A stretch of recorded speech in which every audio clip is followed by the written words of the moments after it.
Storage technology இதில் வந்துட்டு information life cycle அப்படிங்கிற டாபிக் பார்க்கலாம். Information life cycle refers to the stages.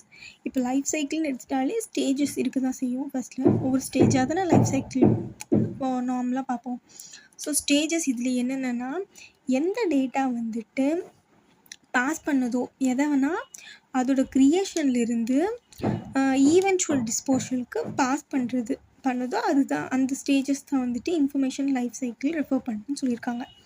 அடுத்து இதில் வந்துட்டு முக்கியமான கான்செப்ட், இது என்ன கான்செப்ட்னா எதுக்காகனா அண்டர்ஸ்டாண்ட் பண்ணுறது, எதை தான் டேட்டாவை வந்து எப்படி மேனேஜ் பண்ணுறாங்க, ஸ்டோர் பண்ணுறோம், அப்புறம் வந்துட்டு ரிட்டைன் பண்ணுறோம் அப்படிங்கிறத வந்துட்டு அண்டர்ஸ்டாண்ட் பண்ணுறது இதோட main concept.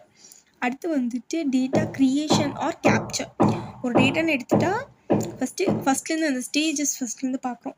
So that data வந்து ஃபஸ்ட்டு க்ரியேட் பண்ணுறோம், இல்லைனா அதோட கேப்சரை பற்றி நம்ம பார்க்க போகிறதில்ல. இதுதான் வந்துட்டு இனிஷியல் ஸ்டேஜ்னு சொல்லியிருக்காங்க. இது ஓன் ரீடிங்கில் எழுதிக்கலாம். இதான் வந்து இனிஷியல் ஸ்டேஜ்னு சொல்லியிருக்காங்க. எங்கே வந்து டேட்டா வந்து ஜென்ரேட் ஆகுதோ இல்லை கலெக்ட் ஆகுதோ அப்படிங்கிறத இது ஃபர்ஸ்ட் ஸ்டேஜ். ஓகேவா? அடுத்து வந்துட்டு சோர்ஸஸ். என்னென்ன சோர்ஸஸ்லாம் இதுக்கு யூஸ் ஆகுதுன்னு பார்த்துட்டா, யூஸரோட இன்புட் கண்டிப்பாக தேவைப்படும் இல்லை ஒரு டேட்டாவை ஜென்ரேட் பண்ணுறதுக்கு. ஸோ அது அப்புறம் சிஸ்டம் ஜென்ரேட்டட் லாக்ஸ் அது தேவைப்படும். அதுக்கப்புறம் சென்சார்ஸ் ஆர் எக்ஸ்டர்னல் டிவைசஸ். இது நமக்கு தெரிஞ்ச விஷயம்தான். சில சென்சார்ஸ் யூஸ் பண்ணுவோம், இல்லைனா வந்து எக்ஸ்டர்னலாக ஏதாச்சும் டிவைசஸ் யூஸ் பண்ணி ஒரு டேட்டாவை க்ரியேட்டோ ஜென்ரேட்டோ பண்ணுறது தான். எக்ஸாம்பிள் வந்துட்டு mail, document, transaction records and multimedia files. ஓகேவா? அடுத்து வந்துட்டு டேட்டா ஸ்டோரேஜ். இது செகண்ட் ஸ்டேஜ்னு வச்சுக்கலாம். ஸோ அதையும் ஒரு லைனாக கூட யூஸ் பண்ணிக்கலாம். ஆஃப்டர் இது க்ரியேட் பண்ணோமா, ஸோ ஆஃப்டர் க்ரியேஷன் டேட்டா வந்துட்டு ஸ்டோர் பண்ணுவோம். க்ரியேட் பண்ணதுக்கப்புறம் ஸ்டோர் பண்ணுவோம். எங்கே ஸ்டோர் பண்ணுவோம்னா ஸ்டோரேஜ் சிஸ்டமில் ஸ்டோர் பண்ணுவோம்.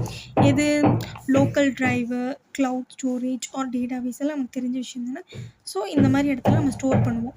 இதில் வந்து நம்ம என்ன ஸ்டோர் பண்ணும்போது நமக்கு என்ன பார்க்கணுன்னா, அது ஸ்டோர் பண்ணுறது வந்து செக்யூராக இருக்குமா, ரிலையபிளாக இருக்குமா, இல்லை ஈஸியாக எடுத்துக்க முடியுமா திருப்பி, அந்த மாதிரி இருக்காங்கிறத நம்ம ஃபஸ்ட்டு என்ஷூர் பண்ணி தான் நம்ம ஸ்டோர் பண்ணணும்.